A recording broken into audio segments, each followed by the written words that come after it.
Menteri Keuangan Purubaya Yudi Sadewa percaya diri pertumbuhan ekonomi Indonesia bisa berangsur naik dari 5,12% menjadi lebih dari 5,5%. Bahkan pertumbuhan ekonomi sebesar 7% tidak terlalu sulit untuk dicapai. Untuk mengelaborasi hal ini sudah bergabung melalui sambungan virtual Direktur Kebijakan Publik Selios Media Askar Wahyudi. Selamat pagi Mas Media. Selamat pagi, Mas. Optimistis ini perlu disikapi dengan rasa bangga juga ya, rasa percaya diri juga. Tapi di sisi lain kalau kita lihat pertumbuhan ini, tadi ada data terakhir ada defisit APBN itu 371,5 triliun rupiah, atau setara dengan 56% dari produk domestik bruto. Seberapa optimis Anda melihat ini? Ya, di tengah kondisi kesulitan ekonomi saat ini, kita nggak ada jalan lain selain optimis.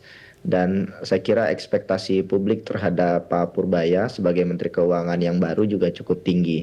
Dan selama beberapa bulan terakhir, 1 bulan pertama ya, saya kira Pak Purbaya sudah melakukan langkah-langkah yang sedikit berbeda dibandingkan Menteri Keuangan sebelumnya. Mulai dari menolak taks amnesti, kemarin juga katanya tidak mau ditanggung APBN, kementerian dikejar, mau usut pengemplang pajak, tahun depan PPN tidak dinaikkan. Jadi ada kebijakan populis yang disampaikan ke publik dan saya kira sebagian besar publik menyambut baik. Tapi lagi-lagi ini baru sebatas wacana ya. Dan kita perlu tunggu bagaimana langkah-langkah ke depan dalam jangka panjang. Problemnya memang saat ini kita harus paham bahwa Menteri Keuangan itu hanya bendahara negara. Jadi Menteri Keuangan bukan pengguna anggaran. Anggaran itu dipakai dan pelaksanaannya itu ada di level kementerian dan lembaga. Dan problemnya saat ini ada banyak menteri-menteri yang tidak cukup kompeten dan kemudian memiliki kinerja yang cukup baik menyerap anggaran-anggaran yang sudah dialokasikan. BGN misalkan baru saja mengembalikan uang 70 triliun karena serapannya minim. Belum lagi kementerian lembaga lain yang serapannya baru di sekitar 50% dan sekarang kan sudah bulan Oktober ya. Jadi di sisa 3 bulan terakhir saya kira ini jadi momentum dan golden time saya kira untuk tidak hanya Menteri Keuangan tetapi kementerian yang berkaitan dengan ekonomi di Indonesia untuk membalikkan keadaan.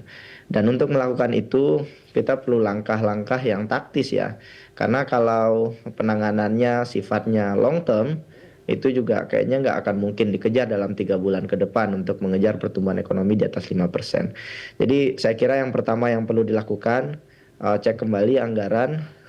Kalau seandainya masih bisa digelontorkan untuk masyarakat menengah bawah dalam bentuk subsidi langsung, karena kan infrastrukturnya sudah ada ya, sistemnya sudah ada, itu lebih baik dilakukan segera dalam bulan ini atau bulan depan dalam bentuk peningkatan misalkan bantuan subsidi upah ataupun bantuan subsidi tunai. Ini pernah dilakukan di tahun 2021 saat itu untuk mengejar penyerapan anggaran dan kemudian untuk juga mendukung ekonomi masyarakat kecil yang saat itu terpukul pada saat Covid. Dan saya kira langkah ini harus segera dilakukan kalau memang mau sekalian ya, mau melakukan perubahan yang signifikan. Dan satu lagi saya kira yang paling signifikan saat ini adalah bagaimana mendorong penerimaan negara bisa pulih kembali. Penerimaan negara kita turun drastis selama beberapa bulan terakhir year on year. Dan kalau kita lihat apa yang terjadi beberapa bulan terakhir demonstrasi misalkan itu karena rakyat terbebani. Rakyat terbebani karena daerah menaikkan pajak. Kenapa daerah menaikkan pajak? Karena daerah kekurangan anggaran. Kenapa kekurangan anggaran? Karena transfer ke daerah dipotong dan dipangkas oleh pemerintahan Prabowo Subianto lewat program efisiensi. Kenapa dipotong? Lagi-lagi karena penerimaan negara kita turun. Dan ini mungkin PR yang paling berat ya dan paling strategis yang harus dilakukan Kementerian Keuangan ke depan, memperkuat penerimaan negara, tidak hanya tentu saja jangan sampai memajaki masyarakat menengah bawah ya, tapi mencari sumber-sumber pajak baru. Begitu Mas kira-kira. Tadi saya tertarik dengan sumber pajak baru, bahkan Purbaya mengatakan akan memberikan insentif ya buat kementerian maupun Ditjen Pajak apa bisa meningkatkan pendapatan pajak dari 10% menjadi 12%. Tapi di sisi lain, ini kalau saya lihat penurunan harga komoditas seperti batu bara dan sawit itu menyebabkan penerimaan pajak penghasilan badan usaha dan pajak pertambahan nilai itu turun Mas. Jadi seperti apa betul. polemiknya seperti ini untuk menjembatani kondisi di satu sisi ekstensifikasi pajak, kemudian kontroversi terkait dengan bagaimana tidak menambah pajak kepada masyarakat, bahkan cukai rokok Kali. perlu dievaluasi. Bagaimana Anda melihat ini? Ya, memang struktur ekonomi kita sangat rentan ya, karena kontribusi pajak dari sektor tambang itu masih sangat besar. Dan ketika tambang terpukul karena pelambatan ekonomi global, implikasi terhadap pajak itu sangat-sangat signifikan sekali. Eh, Balik lagi ke soal pajak, pajak itu akan berjalan naik seiring membaiknya ekonomi. Itu satu hal. Yang kedua, mendorong industrialisasi kita yang masih perlu akselerasi.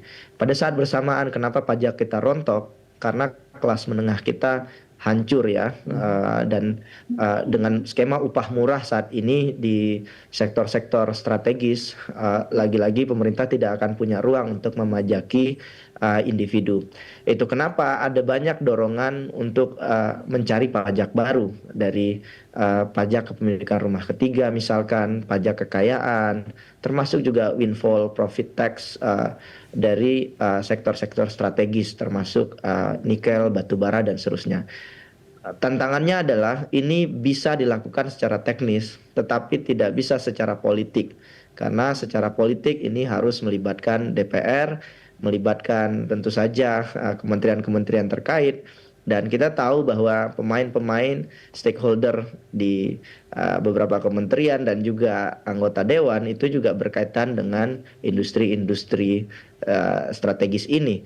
Bahkan Mhm. kalau seandainya pajak kekayaan diterapkan di Indonesia, yang paling banyak harus membayar pajak ya orang kaya, dan kita tahu sebagian anggota DPR kita adalah konglomerat besar Hmm. begitu. Jadi ada tantangan memang dari segi menemukan pajak yang baru ini, tapi lagi-lagi publik punya harapan besar tentu saja pada Menteri Keuangan yang baru yang katanya belak-belakan gitu ya. Tapi ya lagi-lagi jangan sampai ini hanya narasi di awal saja, tapi kemudian melempem di beberapa bulan ke depan. Jadi saya kira rakyat Indonesia sudah sangat-sangat cerdas soal pajak ini, dan kita melihat beberapa bulan terakhir diskusi pajak mulai didiskusikan di warung-warung kopi. Ini hal yang baik, dan saat ini Indonesia layak menurut saya untuk punya pemimpin yang progresif, baik itu di level kementerian maupun juga di level-level pemerintah kabupaten kota yang tidak memajaki masyarakat menengah bawah, tapi mendorong redistribusi penghasilan yang lebih adil Mhm. gitu, Mas. Ya, dari pajak saya coba menyoroti ada statement dari Purbaya mengatakan bahwasanya peran pihak swasta itu perlu Ya, dimaksimalkan. Mengingat ini merupakan salah satu pendorong pertumbuhan ya, ekonomi di era SBY sampai mencapai 6%.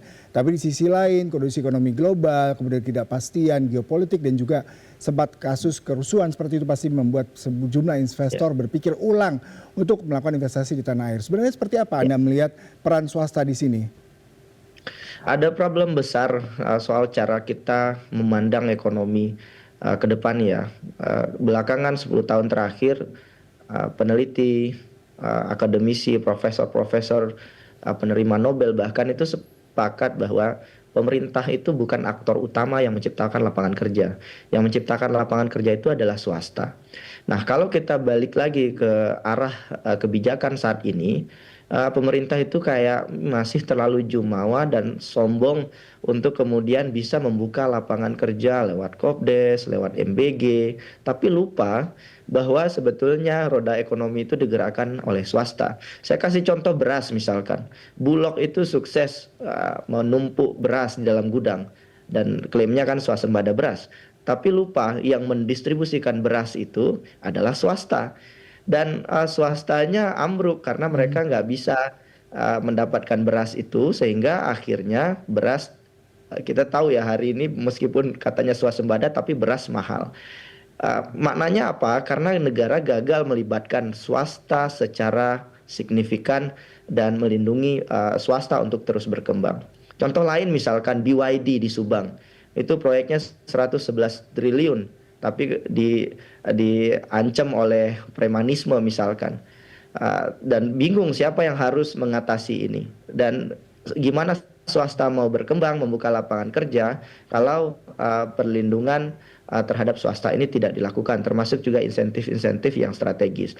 Jadi lagi-lagi peran swasta harus semakin baik, dan memang ada kekhawatiran belakangan ini soal menguatnya BUMN misalkan lewat Danantara, terus kemudian beberapa program strategis nasional yang justru membunuh swasta di level lokal. Ada kekhawatiran Kopdes juga akan mematikan ekonomi lokal misalkan. Ini perlu dimitigasi. Jangan sampai intervensi pasar yang dilakukan oleh pemerintah itu malah memperburuk kondisi pasar itu, karena supply dan demand-nya tidak berjalan dengan efektif, dan kemudian memicu kenaikan harga komoditas yang lagi-lagi nanti akan merugikan masyarakat menengah ke bawah. Dan soal swasta ini, satu teori yang menarik belakangan, kenapa Tiongkok itu maju, karena yang ditopang oleh pemerintah adalah swasta yang lahir dari kelas menengah. Dan kelas menengah itulah yang bisa membuka lapangan kerja yang inklusif.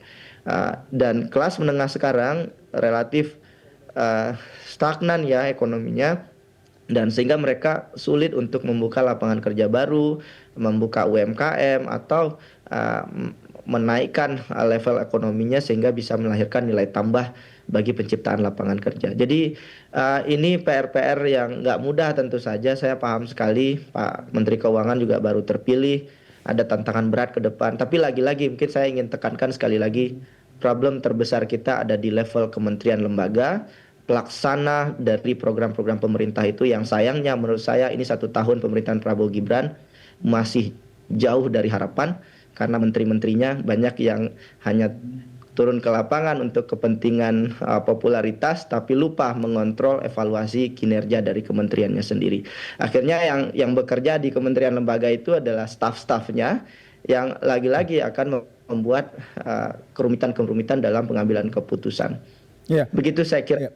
Mas Media, tadi sebenarnya saya sudah bisa menangkap beberapa poin Anda. Adanya sedikit pesimistis ya dari kemungkinan pertumbuhan ekonomi. Apakah sebenarnya masih ada harapan nih? Bagaimana Anda melihat optimisme di bawah kepemimpinan Purbaya ini bisa tumbuh di atas 5,5%? Ataukah justru Anda melihat berat nih karena udah tinggal 2-3 bulan mendatang, udah berganti tahun. Sementara kalau merubah kebijakan sepertinya tidak signifikan, tapi di sisi lain juga banyak PR tadi yang Anda utarakan. Bagaimana Anda melihat ini? Kalau untuk 3 bulan ke depan memang sangat singkat ya. Mau nggak mau kita harus realistis. Pak Purbaya juga baru dilantik, dan juga beberapa program juga masih belum berjalan signifikan. Kalau kita mau positif ya harapannya tadi itu ada kucuran anggaran yang masuk ke kantong masyarakat sehingga bisa menaikkan daya beli hingga akhir tahun. Jadi kita bisa optimis, mungkin biasanya kan spending akhir tahun itu naik ya, khususnya di bulan Desember akhir gitu. Tapi dalam jangka panjang saya kira mitigasi risiko yang perlu dilakukan, Mas. Kita harus optimis karena pengusaha saat ini meskipun berat, mereka harus tetap optimis kan ya, harus mencari jalan keluar. Dan pihak perbankan, swasta, pemerintah, saya kira memainkan peran penting. Yang penting duduk bersama dan mencari jalan keluarnya, dan lagi-lagi memetakan masalah, dan kemudian pelan-pelan memperkuat ekonomi kita untuk lebih baik lagi ke depannya. Begitu, Mas. Ya, Mas Media, terima kasih perbincangannya. Kami sudah dapatkan poinnya, mitigasi salah satu hal yang penting. Optimisme itu kembali tadi Anda menjadi tekanan bahwasanya meski 3 bulan, segala sesuatu bisa saja terjadi apabila didukung oleh pemerintah juga masyarakat, dan bagaimana ke depannya kita bisa melihat pertumbuhan ekonomi sesuai dengan ekspektasi. Terima kasih untuk perbincangannya. Salam sehat, salam Mas.